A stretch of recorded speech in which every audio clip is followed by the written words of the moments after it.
دیوبندی عالم ہے مفتی مسعود، اس کا بھی کلپ چل رہا ہے، اور باقی بھی اس طرح کے عقائد رکھنے والے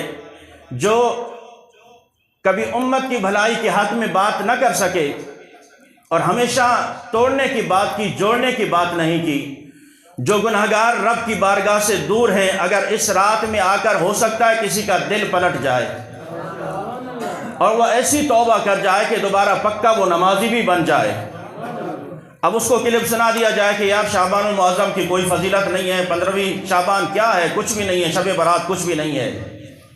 تمہارے نزدیک تو شب قدر بھی کچھ نہیں ہے، معاذ اللہ تمہارے نزدیک تو معاذ اللہ ثم معاذ اللہ نبی کی ذات بھی کچھ نہیں ہے۔ تم اگر اپنی پر آؤ تو پتہ نہیں کیا سے کیا بک جاتے ہو، ہمیں سمجھ میں نہیں آتا کہ امت کو حضور کے قریب کر رہے ہو یا حضور سے دور کر رہے ہو۔ امت کو رب کے قریب اگر اولیاء اللہ کا وسیلہ مانگ کر دعا میں رب سے مانگا جائے یہ شرک ہو جاتا ہے، جنازے کے بعد دعا مانگے یہ شرک ہو جاتا ہے، ناجائز ہے، کوئی اس کا ثبوت نہیں ملتا، چلے ٹھیک ہے اس کا کوئی ثبوت نہیں ہے۔ شعبان المعظم میں اللہ کے بندے رب کی بارگاہ میں آ کر سر بسجود ہوتے ہیں، قرآن کی تلاوت کرتے ہیں، یہ بھی ناجائز ہو گیا۔ اب بتاؤ جائز کس چیز کو سمجھ رکھا ہے؟ چلہ جائز ہے، سہ روزہ جائز ہے، اجتماع جائز ہے، تم اپنی مرضی کے جہاں اجتماع لگاتے رہو وہ سب جائز ہے، تم اپنی مرضی کا جس کو جو نام دیتے رہو۔ آج تک کسی نے پوچھا تم سے یہ جائز بھی ہے؟ کسی صحابہ نے کسی جماعت نے اتنا بہت بڑا کہیں پہ اجتماع، وہ تو جہاد کیا کرتے تھے، ایک ملک سے اگر دوسرے ملک میں انہوں نے سفر کیا ہے تو صرف جہاد کے لیے، تلوار اٹھا کے اسلام کو پھیلانے کے لیے سفر کیا ہے، وہ کسی کی منتیں تو نہیں کرتے رہے۔ جناب حضرت خالد بن ولید رضی اللہ تعالیٰ عنہ، اس ٹائم روم کی سپر پاور طاقت، آج امریکہ کو سپر پاور سمجھا جاتا ہے، اس وقت روم اپنے آپ کو سپر پاور سمجھتی تھی۔ حضرت خالد بن ولید رضی اللہ تعالیٰ عنہ نے خط لکھا، آجزانہ طور پہ تو اسلام نہیں پھیلایا جا سکتا، منت کر کے تو اسلام نہیں پھیلایا جا سکتا۔ حضرت خالد بن ولید نے خط لکھا کہ یا تو کلمہ پڑھ کر مسلمان ہو جاؤ، تمہیں اسلام کی دعوت دے رہے ہیں، اگر کلمہ پڑھ کر مسلمان نہیں ہوتے تو ذلیل ہو کر جزیہ ادا کرو، ٹیکس ادا کرو، اگر ٹیکس کا انکار کرو گے تو پھر لڑنے کے لیے ہم سے تیار ہو جاؤ، ہم آ رہے ہیں۔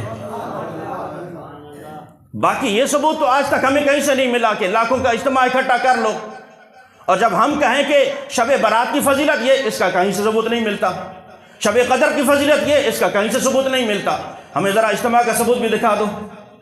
ہمیں بتاؤ کہ کسی حضرت انس بن مالک رضی اللہ تعالیٰ جلیل القدر صحابہ کرام، حضرت ابو ہریرہ رضی اللہ تعالیٰ عنہ، جناب صدیق اکبر، جناب عمر فاروق اعظم رضی اللہ تعالیٰ عنہ، جناب علی شیر خدا رضی اللہ تعالیٰ عنہ، یہ 4 خلفاء ہیں۔ ان کے بعد حضور صلی اللہ تعالیٰ علیہ وسلم کی کسی حدیث سے انہوں نے کہیں کہا کہ جاؤ اتنا بہت بڑا اجتماع کرو، لوگوں کو تبلیغ کرو اور اسلام میں داخل کرو، نہیں، یہاں جہاں وہ سمجھتے تھے اپنوں کی اصلاح کرنا، وہ مسجد میں بیٹھ کے بھی اصلاح کرتے تھے، اور جہاں بات ہوتی تھی کفار کی وہ تلوار لے کر میدان میں نکل جایا کرتے تھے۔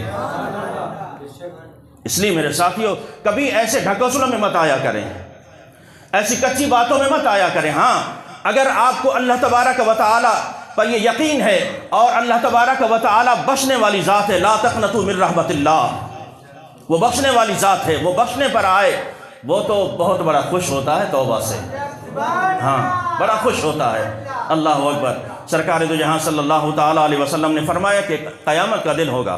قیامت کا دن ہوگا، ایک گناہگار شخص کے ہاتھ میں اللہ تبارک و تعالیٰ نامہ اعمال دے گا اور فرمائے گا پڑھ اسے پڑھ۔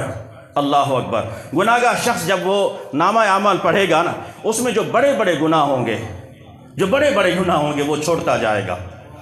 وہ چھوڑتا جائے گا، شرمندگی سے بڑے بڑے گناہ چھوڑتا جائے گا، وہ چھوٹے چھوٹے گناہ پڑھتا جائے گا۔ اللہ اکبر۔ جب وہ سارا نامہ اعمال پڑھ لے گا، اللہ کے محبوب علیہ الصلوۃ والسلام فرماتے ہیں، رب تعالیٰ ارشاد فرمائے گا، اے بندے اب میں نے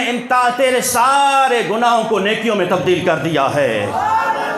رحمت دا دریا الہی ہر دم بگدا تیرا، جے ایک قطرہ بخشے مینوں کم بن جاندہ میرا، جے میں ویکھاں عملہ ولے کچھ نہیں میرے پلے، جے میں ویکھاں رحمت رب دی پھر بلے بلے بلے۔ وہ بندہ رو کے کہے گا پروردگار میں نے اب تو بڑے گناہ تو میں نے پڑھے ہی نہیں،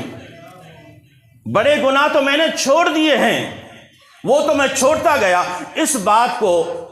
محدث کہتے ہیں کہ اس بات کو بیان کرتے ہوئے حضور صلی اللہ تعالی علیہ وسلم مسکرا پڑتے ہیں. اتنا مسکرائے حضور، اتنا مسکرائے کہ آپ کے دندان مبارک نظر آنے لگے، آپ کی داڑھ مبارک نظر آنے لگی. اللہ اکبر. رب تعالیٰ سے جب وہ گناہگار کہے گا نا پروردگار میں نے بڑے بڑے گناہ تو چھوڑ دیے ہیں، وہ تو میں نے پڑھے ہی نہیں، رب تعالیٰ فرمائے گا ہاں میں نے ان کو بھی نیکیوں میں تبدیل کر دیا ہے، ان کو بھی نیکیوں میں تبدیل کر دیا ہے. عزیزان محترم،